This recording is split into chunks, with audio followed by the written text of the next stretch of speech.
The wagon wheels kicked up a cloud of dust as Rosalia Hernandez clutched her belongings close to her chest, her eyes wide with apprehension as the town of Silver Creek came into view. New beginnings were supposed to be promising, but the letters from her late aunt's American friends had warned her the West was wild, and people were not always kind to those who spoke differently. It was 1873, and the small mining town nestled in the Colorado mountains had become a beacon of opportunity after silver was discovered. For Rosalia, it represented escape from the life she'd known in Spain, a life that had crumbled when her parents died of fever, and her fiancé revealed himself to be a scoundrel interested only in her modest inheritance. Last stop, Silver Creek, bellowed the stagecoach driver, bringing the vehicle to an abrupt halt that nearly sent Rosalia tumbling forward. Her legs wobbled as she descended from the stagecoach, her skirts catching on the metal step. The trunks containing her few possessions were unceremoniously dropped beside her, while the other passengers, a salesman, a minister and his wife, were greeted by waiting acquaintances. Rosalia stood alone, clutching the letter that promised employment at the town's only hotel, courtesy of her aunt's longtime American correspondent, Mrs. Beatrice Walton. "Excuse me," she attempted to ask a passing woman, the words emerging thickly accented. "The Silver Creek Hotel? Where I can find?" The woman's brows lifted as she took in Rosalia's appearance, the slightly outdated European dress, the dark hair neatly pinned beneath a modest hat, the olive complexion that marked her as different. "You mean the Silver Creek Hotel? It's down the main street. Can't miss it." The woman's voice carried a note of condescension. "Though I don't know what business someone like you would have there." Heat flooded Rosalia's cheeks. She had encountered similar reactions during her journey across America, but each one stung no less. Her English was adequate, she had studied diligently, but her accent remained stubbornly Spanish. "Thank you," she replied stiffly, gathering her dignity along with her small valise. She would have to arrange for someone to collect her trunks once she had secured her position and lodgings. The main street of Silver Creek was bustling with afternoon activity. Men in dusty clothes moved between the saloon and the general store. Ladies in their proper attire hurried along the wooden sidewalks. Horses were tied to hitching posts, their tails swishing at flies. The scents of dust, horses, and something cooking mingled in the air. The Silver Creek Hotel stood 3 stories tall, its white painted wood gleaming in the afternoon sun. It was clearly the most impressive building in town, reflecting the prosperity that silver had brought to this remote outpost. Rosalia smoothed her skirts, adjusted her hat, and took a deep breath before climbing the 3 steps to the hotel's front porch. The doors swung open as a group of miners exited, their loud laughter dying as they noticed her. She felt their eyes on her as she passed, heard their whispers, but kept her gaze forward and her back straight as her mother had taught her. The hotel lobby was mercifully cool after the heat outside. A polished wooden counter stretched along one wall, behind which stood a thin man with spectacles perched on his nose. "Good afternoon," Rosalia said carefully, enunciating each syllable. "I am Rosalia Hernandez. I have a letter from Mrs. Beatrice Walton about position here." The clerk looked up, his eyes narrowing slightly. "Position? I wasn't informed of any new hires." "Please," Rosalia said, withdrawing the letter from her reticule. "Mrs. Walton arranged. I am to be new chambermaid or serving girl." The clerk took the letter with visible reluctance, his lips pursing as he read. "I see. Mrs. Walton is the owner's sister-in-law, but she doesn't make hiring decisions." He sighed, adjusting his spectacles. "But it says here you're to be given room and board until Mr. Walton returns from Denver. He'll make the final decision." Relief washed over Rosalia. At least she would have shelter tonight. "Thank you, sir." "My trunks, they are still at stagecoach office. I'll have Billy fetch them. You'll be in the staff quarters, top floor, room 12. He pushed a key across the counter. "Dinner is at 6 in the kitchen for staff. Mrs. Walton suggested you help with serving tonight to prove your worth." Rosalia nodded, accepting the key. "I will work hard." The clerk's eyes remained skeptical. "I'm sure. Just mind your place. And remember, the guests expect proper service." His emphasis on proper made his meaning clear. Her accent was a liability.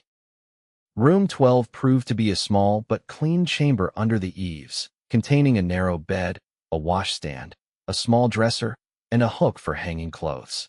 After Billy, a freckle-faced boy of about 14, had deposited her trunks and departed with the coin she could ill afford to spare, Rosalia sat on the bed and finally allowed herself to cry. The tears were brief. She had not crossed an ocean and half a continent to surrender at the first obstacle. After washing her face, she changed into her most serviceable dress, pinned her hair severely, and made her way downstairs to the kitchen to offer her assistance before dinner service. The kitchen was a realm of organized chaos, dominated by a robust woman with graying hair escaped from her cap and arms thick from years of kneading dough. "You must be the Spanish girl," the woman said, looking up from the pot she was stirring. "I'm Mrs. Parker, cook for this establishment. You know anything about serving in a dining room?" "Yes, madam," Rosalia answered. "In Madrid, my family had restaurant. Small but good. I helped since I was child." Mrs. Parker's eyebrows rose. "A restaurateur's daughter? Well now, that's interesting. Can you cook?" "Spanish food, yes. American food, I learn quick." A hint of a smile crossed the cook's face. "We'll see about that. For now, Agnes will show you how we serve in the dining room. We have standards here. Silver Creek Hotel is the finest establishment between Denver and Salt Lake City, according to Mr. Walton." Agnes proved to be a sharp-faced girl with suspicious eyes who demonstrated the proper way to serve and clear with minimal instruction and maximal impatience. By the time the first dinner guests began to arrive, Rosalia's head was spinning with rules about serving from the left and clearing from the right, never reaching across a guest, and the proper way to pour water and wine. The dining room filled quickly with local businessmen and hotel guests, their conversations creating a buzz that made it difficult for Rosalia to distinguish words. She concentrated fiercely on remembering Agnes's instructions, on not spilling, on moving efficiently between kitchen and dining room. She was managing adequately until a table of 4 men, clearly prosperous by their attire, beckoned her over. "We would like to order now," said the eldest, a portly man with a gold watch chain stretched across his vest. Rosalia nodded, pencil poised over her small notepad. "Yes, sir. What would you like?" The men exchanged glances at her accent. The youngest, barely older than Rosalia herself, snickered. "I'll have the steak," the portly man said slowly, as if speaking to a child. "Do you understand? Steak." Rosalia's cheeks burned, but she nodded. "Yes, sir. How would you like cooked?" "Medium rare," he enunciated exaggeratedly. "And potatoes." She wrote it down, focusing on keeping her hand steady. The other men ordered with similar condescension, the youngest adding, "And try not to mix up the orders with your foreign brain." Laughter rippled around the table. Rosalia bit the inside of her cheek, nodded, and moved to leave when the young man caught her elbow. "What's a pretty exotic thing like you doing in Silver Creek anyway? Couldn't find a husband in Mexico?" "I am from Spain, sir," Rosalia corrected quietly, trying to free her arm without causing a scene. "Spain, Mexico, it's all the same," he said dismissively. "You people all talk funny." "Let go of her arm, Davidson." The voice was deep and quiet, but carried such authority that the dining room seemed to still. Rosalia turned to see a tall man standing a few feet away. His clothes were trail-worn denim pants, a blue shirt with the sleeves rolled up revealing tanned forearms, boots dusty from riding. A gun belt circled his lean hips, and the handle of his revolver was worn smooth from use. His face was partially shadowed by a wide-brimmed hat, but she could see a strong jaw darkened by stubble and eyes that fixed on Davidson with unmistakable warning. Davidson released her arm immediately. "Just having a bit of fun, Lawson. Doesn't look like the lady finds it amusing." The man Lawson shifted his gaze to Rosalia. "You all right, miss?" "Yes, thank you," she replied, aware that her accent sounded thicker in her distress. Something softened in the man's expression. "Don't mind these fools. They've got more money than manners." He turned back to the table. "Davidson, your father would be ashamed to see you treating a lady this way." Davidson flushed dark red. "She's just a serving girl, Lawson. She's a woman deserving respect," Lawson countered evenly. "As your father's foreman, I'm telling you to mind your behavior when you're in town." The tension crackled between them before Davidson looked away. "Fine. Just bring our food," he muttered to Rosalia. She nodded and retreated quickly to the kitchen, feeling the stranger's eyes on her back. Her hands trembled as she delivered the order to Mrs. Parker. "You all right, girl? You're white as a sheet." the cook observed. Yes, just. Some men were not kind. About how I speak. She busied herself arranging bread on a plate, avoiding the cook's eyes. Mrs. Parker snorted. Those mine owners' sons think they own this town because their daddies struck silver.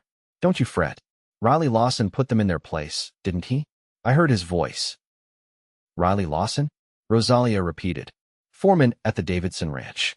Best horseman in the county, and decent with that gun he wears, though he rarely draws it. Not like some of these hot-headed fools. Mrs. Parker lifted a serving tray. He's a quiet sort, keeps to himself mostly, but fair. Known him since he was knee-high to a grasshopper. Rosalia peeked through the kitchen door to where Riley Lawson had taken a seat alone at a corner table, hat now resting beside him, revealing dark hair that curled slightly at his collar. He was younger than she had initially thought, perhaps 30, and handsome in a weathered, capable way that made her pulse quicken unexpectedly. Stop your gawking and take this bread out, Mrs. Parker said, though her tone was kind. And bring Mr. Lawson a coffee. He always has coffee when he comes to town. The rest of the evening passed without incident. Davidson and his companions departed after their meal without further interaction with Rosalia. Riley Lawson ate his dinner quietly, exchanged brief greetings with several patrons, and left a generous tip that made Rosalia's eyes widen. Before leaving, he nodded to her with a slight smile that lingered in her thoughts as she helped clean the dining room after closing. You did well enough for your first night, Agnes admitted grudgingly as they wiped down tables. Though the customers prefer being served by someone they can understand properly. Rosalia pressed her lips together. I understand English well. I just speak with accent. A thick one, Agnes said. No one can make out half of what you're saying. I understood her just fine. Came Mrs. Parker's voice as she emerged from the kitchen, drying her hands on her apron. And so did Riley Lawson, seemed like. Don't pay Agnes any mind, Rosalia. She's just sore because Lawson never gives her a second glance despite her best efforts. Agnes flushed angrily. That's not true. I have no interest in that trailed, dusty cowboy. Mrs. Parker chuckled. If you say so. Finish up here, girls. Tomorrow's another busy day. Later, in the solitude of her small room, Rosalia recorded the day's events in her journal, a habit she had maintained since girlhood. Her hand paused when she came to the moment Riley Lawson had intervened. Something about his quiet authority, the way he had defended her without making her feel helpless, stirred feelings she had thought dead after Luis's betrayal back in Spain. Foolishness, she whispered to herself in Spanish. You are here to work and build a new life, not to dream about cowboys. But as she drifted to sleep, her dreams betrayed her, filled with images of strong hands and eyes that looked at her with respect instead of mockery. The next morning dawned bright and clear.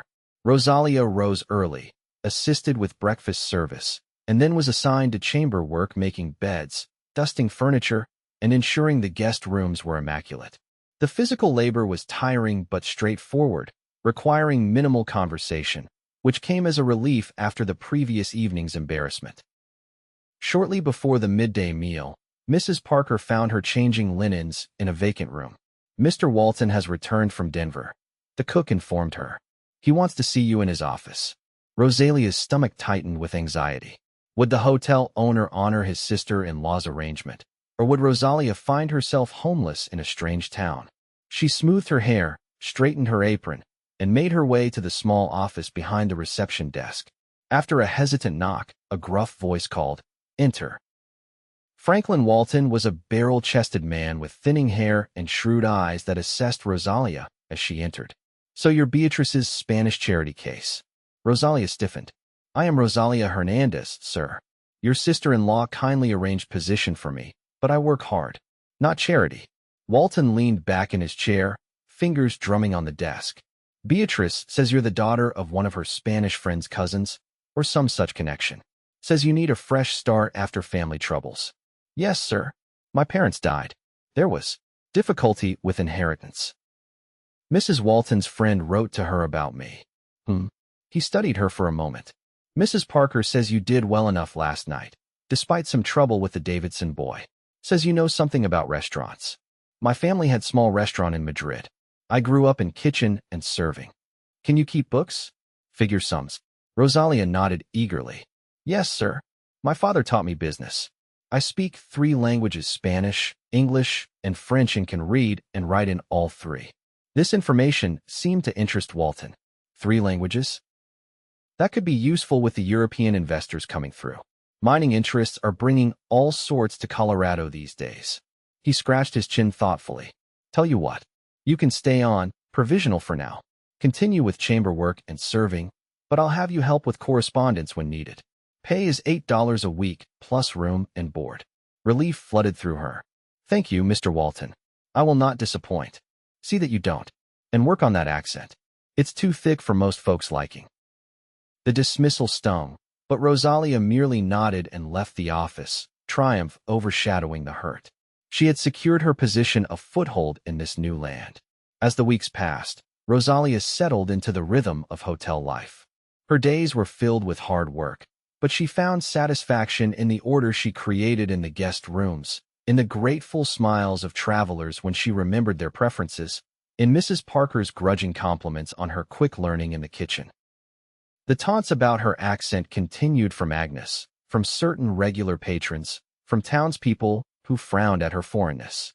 Rosalia learned to smile politely, to speak as little as possible outside the hotel, to save her true self for the privacy of her room, where she could read her books and write letters to her few friends back in Spain. Riley Lawson came to town every Saturday, staying overnight at the hotel before returning to the Davidson Ranch on Sunday. He always requested a table in Rosalia's section, always ordered the same meal: steak, potatoes, and apple pie if Mrs. Parker had made it, and always left a generous tip. Their interactions were brief but unfailingly courteous, his manner neither condescending nor overly familiar. It was on one such Saturday, nearly 2 months after her arrival in Silver Creek, that the routine changed. Rosalia was serving in the dining room when a commotion erupted outside. Shots rang out, followed by shouts and the sound of running feet. The hotel guests rushed to the windows, while Mr. Walton hurried to the front doors. "Stay inside, everyone," he commanded. "Appears there's trouble at the bank." More shots echoed, then the thunder of hooves. Moments later, the town sheriff burst into the hotel lobby. "Frank, 3 men just robbed the bank," shot Pearson, the teller. "They're heading south. I need men to form a posse." Several male guests volunteered immediately, as did Mr. Walton himself. Rosalia watched from the dining room doorway as they gathered weapons and made hasty plans. Riley Lawson, who had been mid-meal, stood and approached the sheriff. "I'll come. My horse is fresh, and I know the southern trails better than most." The sheriff nodded gratefully. "Good man, Lawson." As the impromptu posse prepared to depart, Riley passed close to where Rosalia stood. He paused, meeting her worried gaze. "Don't look so concerned, Miss Hernandez. This happens every few months when some fools think they can outrun justice. Please be careful," she said softly. "Men who shoot bank tellers will not hesitate to shoot others." A small smile touched his lips. "I'll be careful. Save me some of that apple pie for when we get back." Then he was gone, striding out with the others. Rosalia returned to her duties, but her thoughts remained with the posse, with one rider in particular, as they pursued the bank robbers into the wild country beyond town. Evening fell with no word from the posse. The dining room was subdued, conversations revolving around the robbery and poor Pearson, who had survived but lost the use of his right arm, according to Dr. Wilson. Rosalia moved through her tasks mechanically, her ears straining for any news. It was past midnight when the sound of horses announced the posse's return. Rosalia, who had been helping Mrs. Parker prepare breakfast items for the morning, hurried to the kitchen window that overlooked the street. Men were dismounting, their expressions grim. Mr. Walton limped slightly, supported by another townsman. The sheriff was supervising as 3 bodies, the robbers, presumably, were unloaded from horses. "Did they get them all?" Mrs. Parker asked, joining Rosalia at the window. "Looks like, but I do not see Mr. Lawson," Rosalia replied, anxiety sharpening her accent. Mrs. Parker peered through the glass. "You're right. Strange. Riley's usually the first one back, best rider in the county." The kitchen door opened, and Mr. Walton entered, his face haggard. "Parker, we need hot water and bandages. Lawson's been shot." Rosalia's heart seemed to stop. "How bad?" she asked before she could stop herself. Walton gave her a curious look. "Took a bullet in the side. Lost blood, but Doc Wilson thinks he'll live if infection doesn't set in. They're bringing him here. His room at the livery isn't fit for nursing a man. Mrs. Parker was already filling kettles. I'll get the water heating. Rosalia, fetch fresh sheets for room 3. It's vacant and on the ground floor. And bring down my medicine box from my quarters. The next hour passed in a blur of activity. Riley was carried into the hotel, his face ashen beneath his tan, his shirt soaked with blood. Dr. Wilson, exhausted from treating Pearson earlier, directed them to settle Riley in room 3 before examining the wound. Clean through the flesh above the hip, the doctor announced. Missed anything vital, but he's lost blood and the risk of fever is high. He'll need watching tonight. I'll sit with him, Mrs. Parker offered. No, you need rest for morning service, Mr. Walton countered. Agnes, I will watch him, Rosalia interjected firmly. I have experience. In Spain, I helped nurse my mother through fever. Mr. Walton hesitated, but Dr. Wilson nodded. The girl will do fine. I'll leave laudanum for the pain and instructions for cleaning the wound. Send for me if his fever rises too high. After the doctor departed, Mrs. Parker showed Rosalia how to change the bandages and gave her a tisane for fever before retiring. Mr. Walton, clearly exhausted, merely nodded approval of the arrangement before heading upstairs to his own quarters. Rosalia settled into a chair beside Riley's bed, her eyes never leaving his face. His breathing was shallow but regular, his brow occasionally furrowing with pain, even in unconsciousness. She bathed his face with cool water, adjusted his bandages when needed, and spoke softly to him in Spanish, words of encouragement and healing that her mother had taught her. Dawn was breaking when Riley's eyes finally opened, disoriented and clouded with pain. Where? He croaked. Silver Creek Hotel, room 3, Rosalia answered, reaching for the water glass. You were shot. The doctor says you will recover. She helped him take a sip of water, supporting his head with a gentle hand. Recognition dawned in his eyes. Miss Hernandez? You've been watching over me. Yes. How do you feel? Like I've been trampled by a herd of longhorns. A weak smile touched his lips. But I've had worse. Did we get them all? The robbers? Yes. All dead, I believe. He nodded slightly, then winced at the movement. Good. They killed a man at the way station before hitting the bank. They deserved what they got. You should rest more. Dr. Wilson left laudanum. No, he interrupted. That stuff muddles the mind. Just talk to me a while. Your voice is soothing. Rosalia blushed. My accent does not bother you. Riley's eyes, despite the pain clouding them, regarded her with genuine puzzlement. Why would it? Every word you speak is music to me. The simple sincerity of his statement struck Rosalia speechless. For weeks, she had endured mockery and condescension for her manner of speaking, had worked to soften her accent, had measured each English word carefully before uttering it. Yet here was this man, this strong, capable man telling her that her voice was music. You are very kind, Mr. Lawson, she finally managed. Riley, he corrected. And it's not kindness, just truth. I've always found your voice beautiful. Reminds me of the Spanish ladies who would visit the missions when I was a boy in California. You lived in California? He nodded slightly. Until I was 12. My father was a trader. We lived near San Francisco for years, traded with the old Spanish families. I picked up some Spanish myself, though it's rusty now. This revelation surprised her. You understand Spanish? Enough to know you've been praying for me, he said with a small smile. Gracias. Rosalia felt her cheeks warm. De nada. I should let you rest now. Stay, he requested softly. Unless you need sleep yourself? I am fine. Mrs. Parker will bring breakfast soon. They fell into comfortable silence, broken only when Riley occasionally asked for water.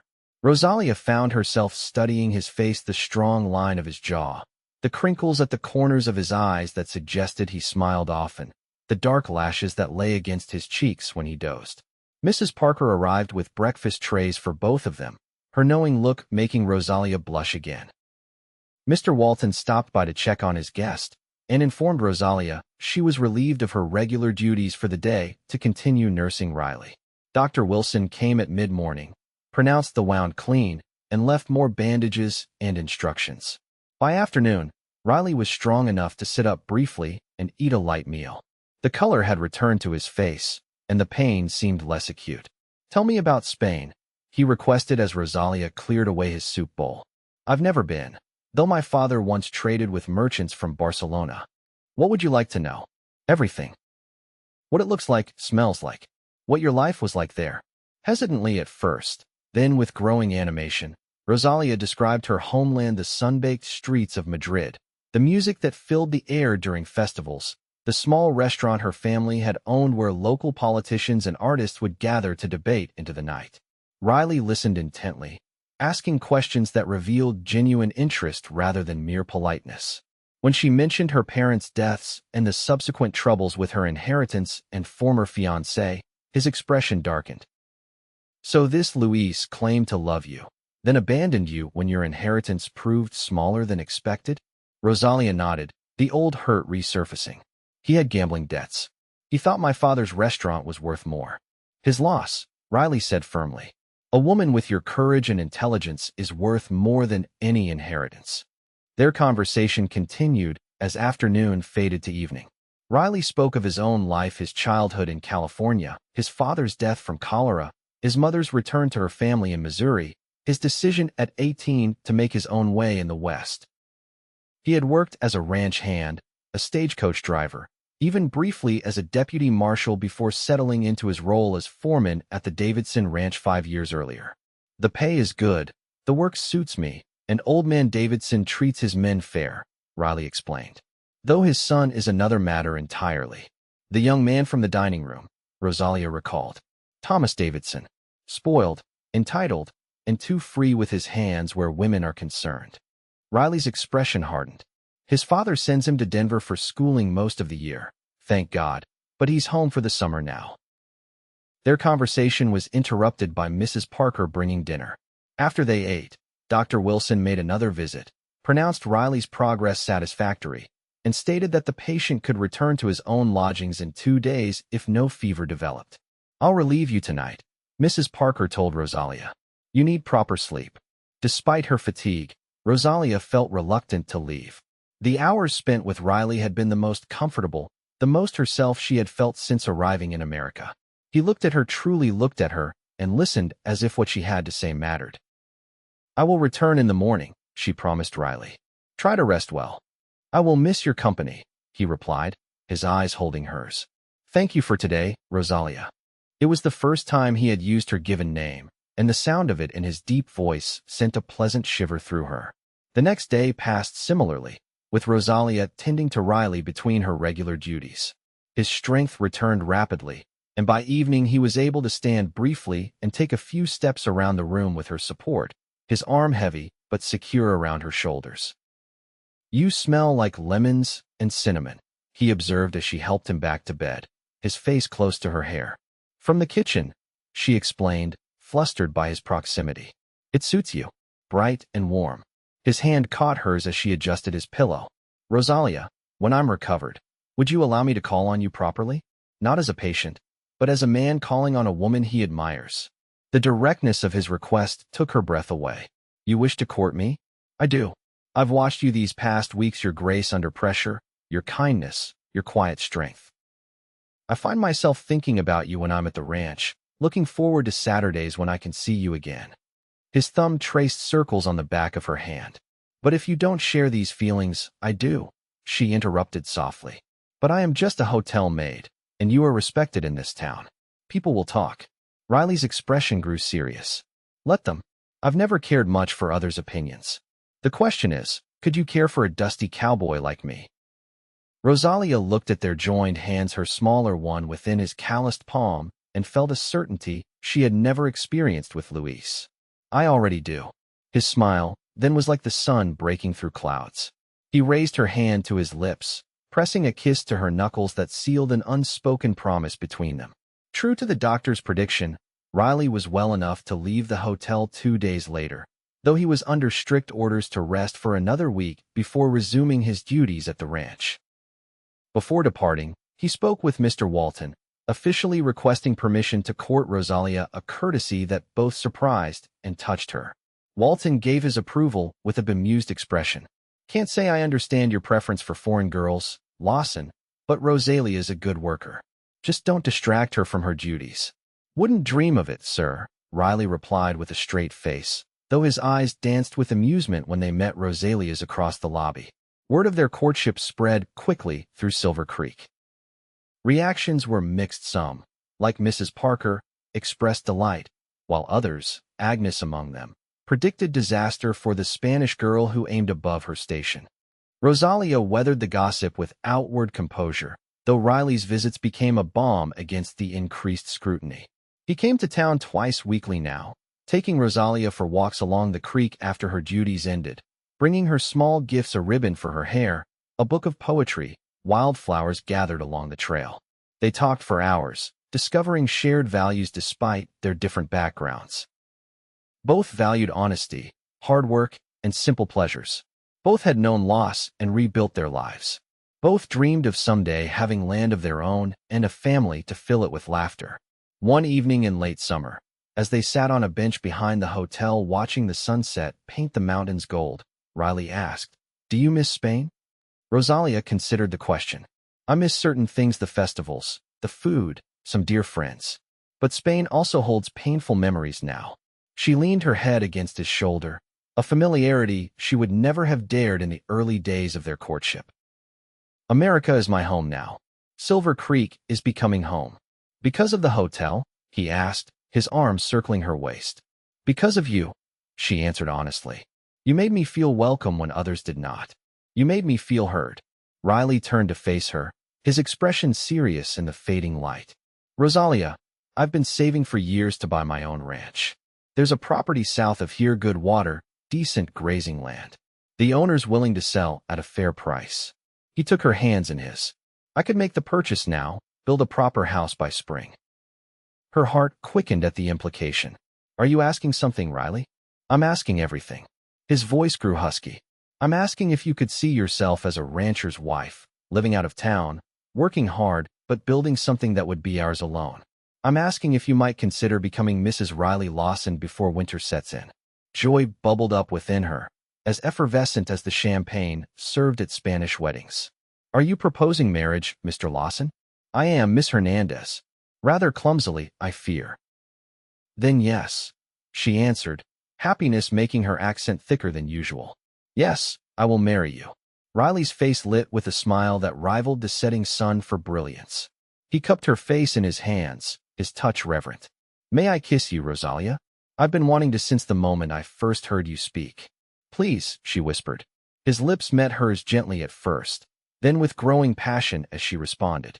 It was nothing like the few hurried kisses Louise had stolen. This was a communion, a promise, a homecoming. When they finally parted, both breathless, Riley rested his forehead against hers. "I love you," he said simply. "Every word, every smile, everything about you." "I love you too," she replied, the English words feeling more natural than ever before. Their engagement announcement created an even greater stir than their courtship had. Mrs. Parker was delighted, immediately offering to bake their wedding cake. Mr. Walton expressed surprise but gave them his blessing, along with the promise of a small monetary gift to start their married life. Dr. Wilson and his wife invited them to dinner, solidifying the social acceptance of their match among Silver Creek's more prominent citizens. Not all reactions were positive. Agnes quit her position at the hotel, declaring she wouldn't work alongside a foreigner who trapped herself a husband through nursing. Thomas Davidson, upon hearing the news during one of his visits to town, made a crude remark about Riley's taste in women that resulted in a public confrontation in the saloon. Only the intervention of the sheriff and old Mr. Davidson prevented violence, though the senior Davidson later apologized to both Riley and Rosalia for his son's behavior. "Pay him no mind," the elder Davidson told Rosalia kindly. "Riley's the best foreman I've ever had, and he deserves happiness. I can see you bring him that." Riley purchased the ranch property in early September, riding out with Rosalia on a Sunday afternoon to show her what would become their home. The existing cabin was small but sound, situated near a creek with mountains visible in the distance. Cottonwood trees provided shade, and a natural meadow offered ample grazing for cattle. "It needs work," Riley acknowledged as they explored. "The cabin will do for winter, but I'll build us a proper house come spring. We can expand the corral, maybe add a chicken coop." Rosalia walked the property, envisioning their future vegetable gardens where now there was only wild grass, perhaps fruit trees someday, children running across the meadow. Her children with Riley, with his smile, and perhaps her eyes. "It's perfect," she declared. "Our own piece of America." Riley's expression softened as he watched her. "You're certain? It's remote, especially in winter. Different from town life, and very different from Madrid." "I am certain of you," she replied, taking his hand. "The rest we will figure out together." They were married on the first Sunday of October, in Silver Creek's small church. Mrs. Parker had indeed created a magnificent cake, and Mr. Walton hosted their reception at the hotel free of charge as a wedding gift. Rosalia wore a dress of pale blue silk, her mother's, carefully preserved and altered with wildflowers in her dark hair. Riley, in a new suit that made him look somewhat uncomfortable but undeniably handsome, couldn't take his eyes off her throughout the ceremony. "You are the most beautiful bride this town has ever seen," he whispered as they shared their first dance. "And you are the most handsome groom," she replied, her accent lilting with happiness. "Even if you look like you miss your cowboy hat." He laughed, the sound warming her heart. "I do. But for you, I'd wear a suit every day." "No," she said firmly. "I fell in love with the cowboy. I wish to keep him." Their wedding night was spent in the hotel's finest room, a gift from Mr. Walton. Riley's tenderness as he introduced Rosalia to physical love confirmed everything she had come to know about his character, his consideration, his patience, his absolute devotion to her happiness. In his arms, she found a passion she had never imagined possible, a communion of bodies that matched the harmony of their hearts. The following morning, they packed their belongings, Rosalia's trunks and Riley's more modest possessions, into a wagon and departed for their ranch. Mrs. Parker provided them with food for several days, and Mr. Walton presented them with a fine set of dishes as a parting gift. "You're always welcome back if ranch life proves too difficult," he told Rosalia. "Though I suspect you'll thrive wherever this cowboy of yours plants you." The first weeks of marriage were a whirlwind of activity as they prepared the ranch for winter. Riley taught Rosalia to ride properly, laughing with delight at how quickly she mastered the skill. They repaired the cabin together, installed a new cook stove, and stocked supplies that would see them through until spring. Riley purchased a small herd of cattle and 2 milk cows, promising that they would expand their stock after the winter. Rosalia created a home from the simple cabin, using her skills and creativity to transform it into a place of warmth and comfort. She hung curtains sewn from fabric purchased in town, arranged their few pieces of furniture to maximize the space, and planted hardy herbs in pots that sat in the kitchen window. Riley built her bookshelves for her precious volumes and a rocking chair where she could sit in the evenings. The physical labor was demanding, but Rosalia found she enjoyed the rhythm of ranch life, rising with the sun, working alongside Riley during the day, sharing quiet evenings by the fire. Her body grew stronger, her skin tanned by the Colorado sun, her hands developing calluses that matched her husband's. Their isolation meant freedom from the judgmental stares and comments that had followed her in town. Here, her accent mattered to no one except Riley, who continued to declare it the sweetest sound in Colorado territory. She taught him Spanish phrases in the intimacy of their bed, laughing at his attempts to roll his R's, rewarding his efforts with kisses. Winter arrived early that year, blanketing their ranch in snow by mid-November. The world contracted to the warmth of their cabin, to shared meals and long conversations, to the discovery of each other's bodies and souls in the firelit darkness. Riley read to her from his small collection of books, adventure tales, poetry, even a dog-eared Shakespeare, while she mended clothing or worked on the quilt she was creating for their bed. "Are you happy, Rosalia?" he asked one snowy evening as they lay intertwined beneath their blankets, the fire crackling in the hearth. "Happier than I ever imagined possible," she answered truthfully. "Are you?" "More than I have words to express." His hand moved to rest on her abdomen, which had just begun to show the slightest rounding, especially now. They had discovered the pregnancy just before the first snowfall. The baby would arrive in late spring, perfect timing according to Riley, who had already begun planning expansions to the cabin and dreaming aloud about teaching their child to ride. "Boy or girl, this child will be fortunate," Rosalia said, covering his hand with hers. "To grow up so loved, so free. To have a mother whose voice is music, Riley added, kissing her temple, who will teach them Spanish and English and the courage to cross oceans for a better life. And a father who sees value in differences, who defends those who need defending, who builds with his hands and loves with his whole heart. The winter passed in this cocoon of contentment, broken only by occasional trips to town for supplies when the weather permitted. Each visit reminded Rosalia of how much her life had changed. People who had once mocked her accent now greeted her as Mrs. Lawson with newfound respect. Agnes had left town, Mrs. Parker informed them, gone to Denver to seek her fortune. Good riddance, the cook declared as she loaded Rosalia's basket with fresh bread. That girl had a heart like a dried pea. Not like you, my dear. You're blooming like a rose in springtime. Motherhood agrees with you. Spring did indeed bring blooming both in nature and in Rosalia's expanding figure. Riley began construction on their new house as soon as the ground thawed, enlisting help from neighboring ranchers and friends from town. Rosalia planted a vegetable garden, set up a chicken coop with hens purchased from a neighboring farm, and prepared for the baby's arrival with a mixture of excitement and trepidation.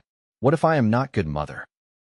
She confessed her fears to Riley one evening as they sat on the cabin's small porch, watching the sunset. What if I cannot teach our child properly because of my English? Riley's arm tightened around her shoulders. You will be a wonderful mother precisely because of who you are, including your beautiful way of speaking. Our child will have the gift of 2 languages, 2 cultures. They will be richer for it. His confidence bolstered her own. And when their daughter arrived on a perfect May morning, with Dr. Wilson attending and Mrs. Parker assisting, Rosalia felt a completeness she had never known before. She's perfect, Riley whispered, tears unashamedly streaming down his face as he held their daughter for the first time. Look what we made, Rosalia. They named her Elena Maria Lawson, Elena for Riley's mother, Maria for Rosalia's. She had Riley's dark hair and Rosalia's olive complexion, and eyes that seemed to hold all the wisdom of her mixed heritage. The new house was completed by Elena's first-month birthday, a celebration that brought half the town out to the ranch. 2 bedrooms, a spacious kitchen, a parlor with large windows that captured the mountain view. It was everything Rosalia had dreamed of and more, because Riley had built it with his own hands, with their future in mind. Room to grow, he said, showing her the extra bedroom. For Elena's brothers and sisters, God willing. Life settled into a new pattern, days dictated by Elena's needs and the seasons of the ranch, which prospered under their joint care. Riley expanded their herd, added horses, and built a reputation for fair dealing that brought buyers from as far as Denver. Rosalia managed the household, maintained a productive garden, and kept the books for their growing enterprise with the sharp mind for business her father had cultivated. They spoke both English and Spanish in their home, determined that Elena would grow up valuing her dual heritage. Riley's Spanish improved dramatically, while Rosalia's English grew more fluid, though she never lost the accent that had first drawn her husband's attention. As Elena grew from infant to toddler to a spirited young girl with her father's confidence and her mother's quick mind, Rosalia often reflected on the journey that had brought her to this life. The pain of her parents' deaths, Luis's betrayal, the difficult voyage to America, the initial loneliness and mockery in Silver Creek all had led her to this abundance of love and purpose. On the 5th anniversary of their wedding, Riley surprised her with a trip to Denver, their first real journey since Elena's birth, with Mrs. Parker happily volunteering to care for their daughter and the ranch hands managing the property. 3 days of just us, Riley promised as their train pulled away from the Silver Creek station. Though I've arranged one special surprise.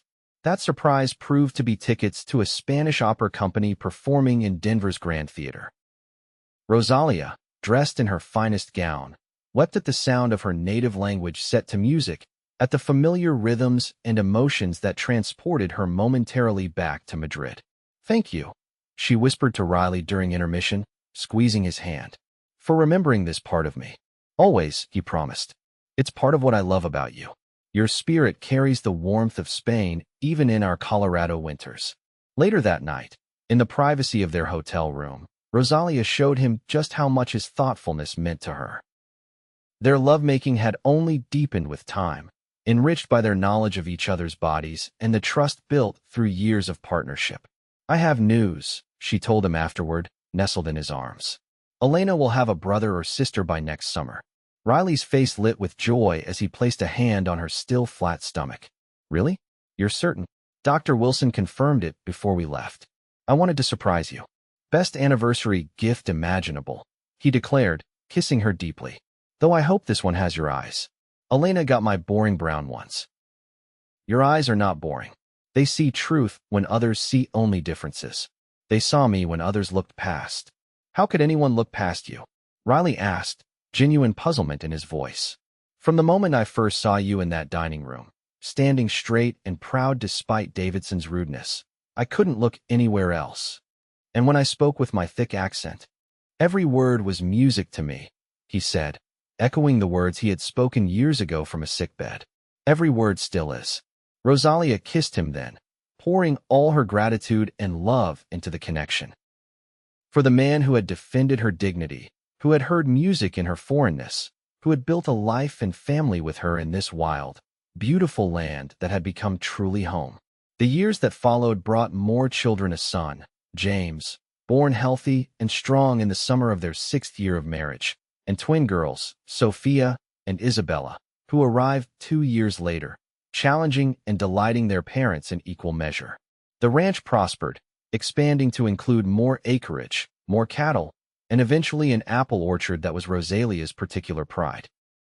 Riley's reputation as a fair and honest rancher spread throughout the territory, bringing business opportunities that allowed them to provide well for their growing family. Elena, their firstborn, inherited her father's affinity for horses and her mother's gift for languages, serving as an unofficial translator when European cattle buyers visited the ranch. James showed an early interest in the business side of ranching, sitting at the kitchen table with Rosalia as she taught him to keep ledgers just as her father had taught her. The twins, inseparable and mischievous, brought constant movement and laughter to the household. Silver Creek grew from a mining town to a respectable small city, with a proper school that all the Lawson children attended. The attitudes that had once made Rosalia feel unwelcome largely faded as the community expanded and diversified, though she never forgot the sting of those early days or the one man who had seen past her accent to the woman beneath. On their 15th wedding anniversary, as they sat on the porch of the home they had built and expanded over the years, watching their children play in the yard with the dogs, Riley took Rosalia's hand, more weathered now, but still fitting perfectly within his own. "Any regrets?" he asked, a question he posed every year on this day. "Not one," she answered truthfully. "You? Only that I didn't speak to you sooner. We could have had more years together." Rosalia smiled, leaning her head on his shoulder as the sunset painted the Colorado sky in colors that reminded her, still, of Spanish festivals. "We have had 15 beautiful years, mi amor. And many more to come." "Many more," Riley agreed, his voice carrying the same warmth it had when he'd first told her that her words were music to him. "A lifetime of your voice, your heart, your love. I am the most fortunate man in Colorado territory." "And I am the most fortunate woman," Rosalia replied, watching as Elena, now a young lady of 14, helped her younger siblings build a fort from sticks and blankets. "To have found a man who heard music when others heard only strangeness. Who built me not just a house, but a home and a family." Riley kissed her then, a gesture as familiar as breathing, yet still carrying the spark that had first ignited between them in a hotel dining room all those years ago. As the kiss ended, he kept her close, his forehead resting against hers in the intimate gesture that had become their own private sign of connection. "Every word still music," he whispered. "Every day a gift." In the yard, their children's laughter rose like a melody, harmonizing with the distant lowing of cattle and the rustle of cottonwood leaves in the evening breeze. It was the sound of the life they had created together, a symphony composed of love, perseverance, and the courage to look beyond differences to the heart that beats the same in every human, regardless of the language they speak or the accent that colors their words.